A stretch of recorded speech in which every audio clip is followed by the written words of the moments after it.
Well, hello my friends, it's Shawn Petite and welcome back to my YouTube channel.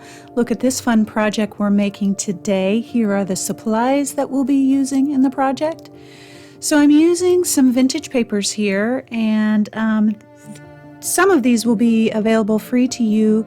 The background papers will be free to you in the resource library. And I'm just placing everything down on an 8x10 MDF board using my Jerry's fluid matte medium, and I'm placing those papers down and getting them covered all with the matte medium, getting them ready for the next layers. So these vintage papers are from a vintage floral book, and the 2 sheets will be available to you for free in the resource library. And a link to the resource library will be down below in the YouTube description box. So I'm getting everything down, and I'm not really thinking too hard as to where everything's going. I'm just getting some coverage down. So I'm using Lucas Krill Studio Acrylics that, again, I got from Jerry's Artarama, and I am covering it with a complete coverage of titanium white. I'm taking my daisy stencil and I'm picking the paint back up, and this is kind of a reverse stencil technique, and I love the effect that it leaves because you get this beautiful pattern. The papers show up, and it's really super subtle and soft, and I love that, love it. So it gives me some texture and some pattern and some interest in the background without being too much. It's fabulous. So now that that's dry, I'm going to take some raw umber, and again this is Lucas Krill paint, and I'm going to just do a wash, and I've just added some water to my raw umber paint, and I'm just going to wash right over that, and it just picks up that pattern, gets in the grooves, and really shows off the design of that background. And so I'm just going to finesse it a little bit and go back and forth a little bit to kind of darken up some of that pattern and really give it a warm, aged feel.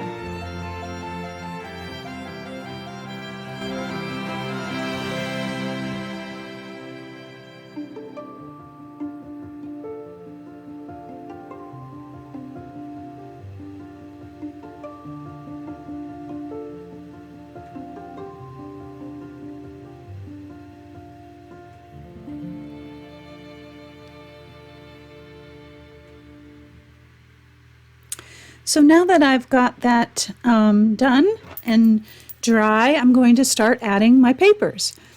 And I've grabbed a couple of vintage, or actually just one piece of vintage wallpaper, and it's kind of in a green color, and then a postcard. The vintage wallpaper will be available to you in the resource library as well. The postcards, there are several collage packs that have postcards in them, so you can look for those. So I've got those down. I put those down with my fluid matte medium, and now I've grabbed my farmhouse clock stencil. And again, all of the parts and the pieces to this really go along with the story and the message of the piece. And I'm stenciling that out with my makeup brush and some archival ink, which is a permanent stamp ink. So now I'm going to get some paint down, and I'm using again the Lucas Krill paint, and these are in colors that I'm not completely comfortable with and that's the whole point, is to be a little bit different, to make my own version of perfect. And so I'm just stenciling that out, and I've mixed those 2 colors. It's kind of a red and an orange together, and I just love the color, love it. All of the supplies will be listed on the blog, and the link to the blog is down below in the YouTube description box. Putting a little raw umber in the center of those flowers there. And now I'm just coming back with those 2 individual colors and adding some highlights. I'll add a little bit of titanium white to them to really set them apart, and add some highlight and some low light, and to really make them feel painterly and not so stenciled. But I love using my stencils as my guide because it makes it super easy to create.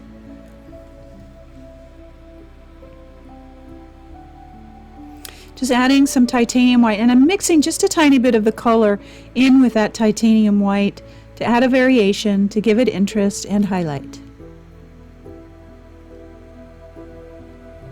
So now I'm going to play with my Soho soft pastels, and I've used these many times and I positively love them. And I'm just really doing the main stem work and everything with my soft pastels, adding my color through my soft pastels. And I love using soft pastels because there's no pressure. If you don't like it, you can just wipe it away. It gives you a real sketchy feeling. You can add color, make it subtle or heavy. It's just a really fun way to create and add color. And so I'm just going to add color and interest with a variety of different greens and teals and that kind of thing, and use those pastels throughout the piece. And if you're ever afraid of using color, or if I should I put this color, try using a soft pastel. These are a chalk pastel because you can get the color that you want, and then if you don't like it, you can wipe it up. And then if you want to come back and add the same color with an acrylic, you can. So I'm adding some highlights with some white and light colors, and just really kind of giving it a fun, sketchy feel, and I love working with pastels. I'm trying to bring in the color of that butterfly so that it all feels balanced. Make sure when you're using pastels to fix it. I'm using Spectra Fix, and I've sprayed that 2 times before I went back over it with my fluid matte medium. I'm being very gentle as I place this down, because if you rub too hard, that fixative won't last forever. And so it fixes it for a period of time until you can get your work finished and sealed. So I put that butterfly down with some fluid matte medium. And now I'm going to stencil out my quote. And I'm stenciling on tissue paper. And the reason I'm doing that, I do that for a couple of reasons, because I have lots of control with how it's placed on the piece. And because the quote is so long, oftentimes I've been known to misspell things. It's kind of an everyday occurrence for me. And so this way I can stencil out the quote, decide if I've spelled it all right, and I haven't ruined anything. I can just go back and stencil in the word that I misspelled. Then I'll just place that all down with my fluid matte medium.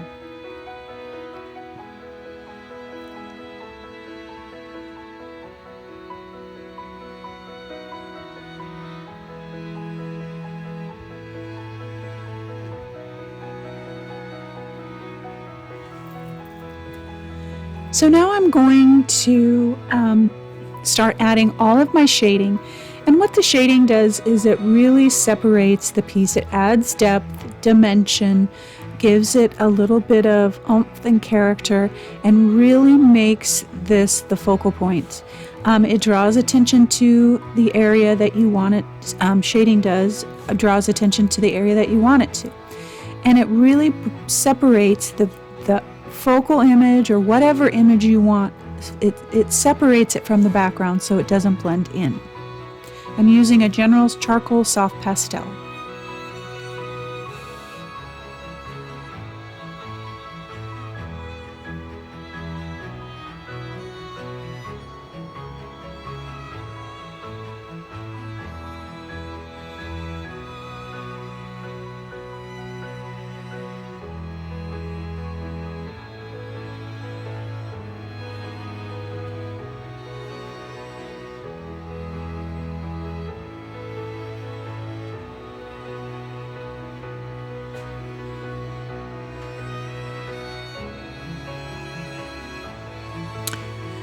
So I'm going to come back in and add a few lines to my letters, just because it feels very subtle and I want that quote to stand out just a little bit more.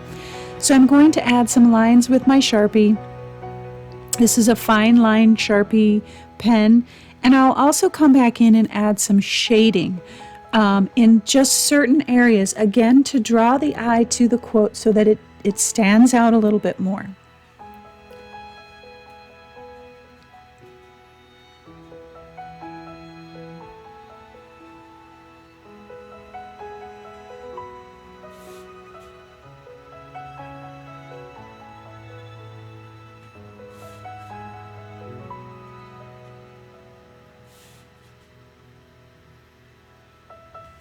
I hope you stick around for the conversation at the end. It's a good one.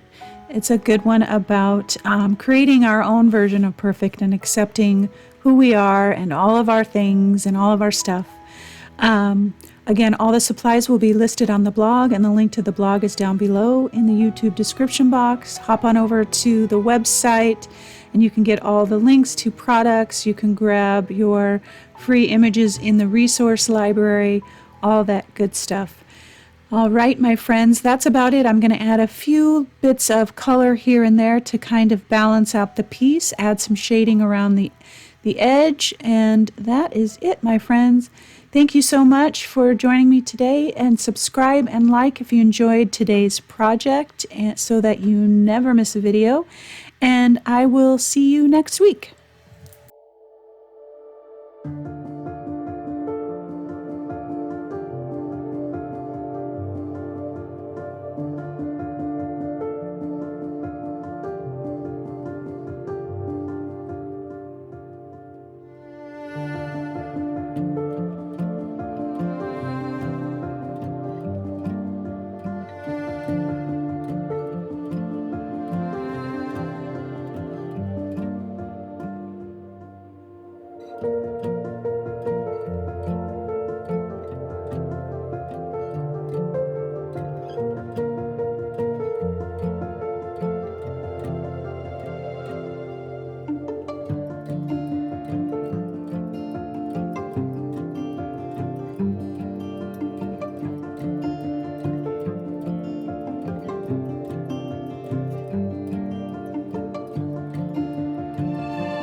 Well, hello, loves, and happy Sunday to you. Oh, so cute. It's very, very different colors for me, but I was doing that on purpose because this is my own version of perfect.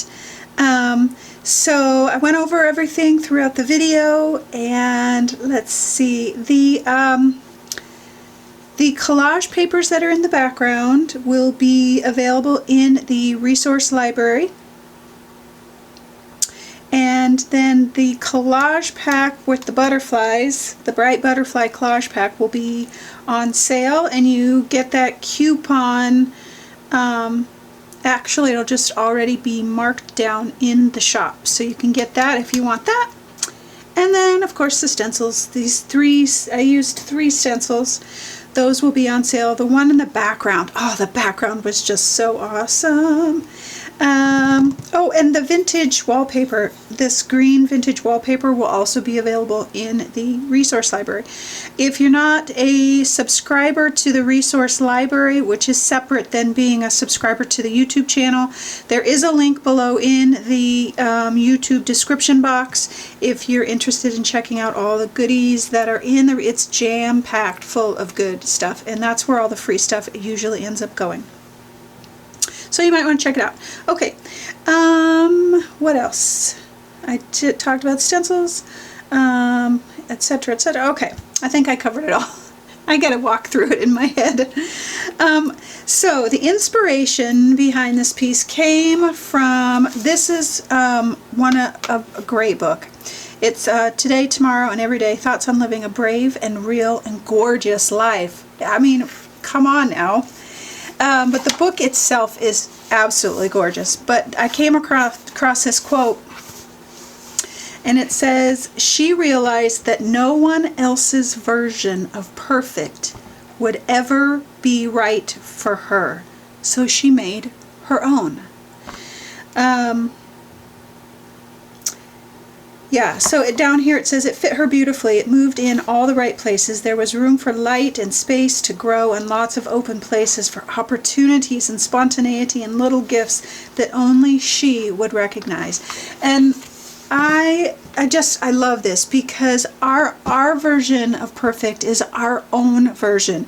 And too often nowadays we are constantly comparing ourselves, our art, our bodies, our homes, our way of life, our parenting skills to those that we happen to see on social media or within our groups or within the schools or within the church places that maybe we go to or wherever it is that you might call your people. Sometimes too often we end up comparing ourselves, and that's a hard way to live, and it's a hard way to it's nothing that we can ever live up to, because our version of perfect is our own, and no one can tell you what that is. No one has the right to tell you what that is. It is your decision what your perfect is, and what yours is and what mine is different.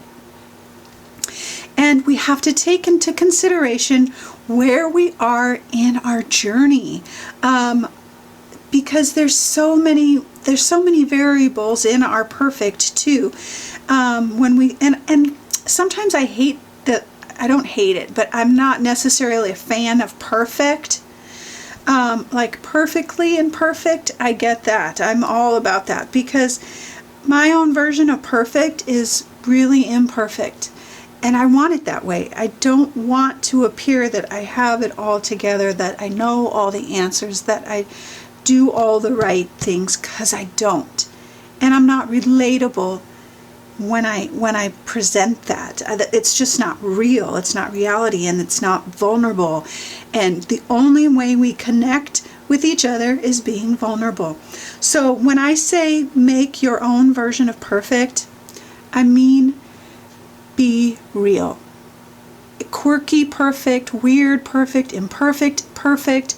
It's yours. You own it. Own your thing. Own your quirkiness, your issues. Own all of that. Know it. Know yourself to know what your perfect is. It's work. It's practice. It's everyday looking at ourselves, and frankly, that's hard. It's hard and uncomfortable, and sometimes it's not fun, because some of the things that we see we don't like, but we have the opportunity to change it and make our lives what we want it to be. You get to decide what your version of perfect is. And right now, I would have to say, like in general, life is, I hate to say it out loud, knock on wood, because as soon as I say it, something's going to happen. But my version of perfect is happening right now. And it took a long time to get there. That was a long journey. And tomorrow could be different. But I have done a lot of study on my own stuff, my own fears, my own anxieties, all my things. And I'm okay with it. It doesn't mean that I'm not working to be better or grow, I should say, or learn more. But I'm okay with my version of perfect.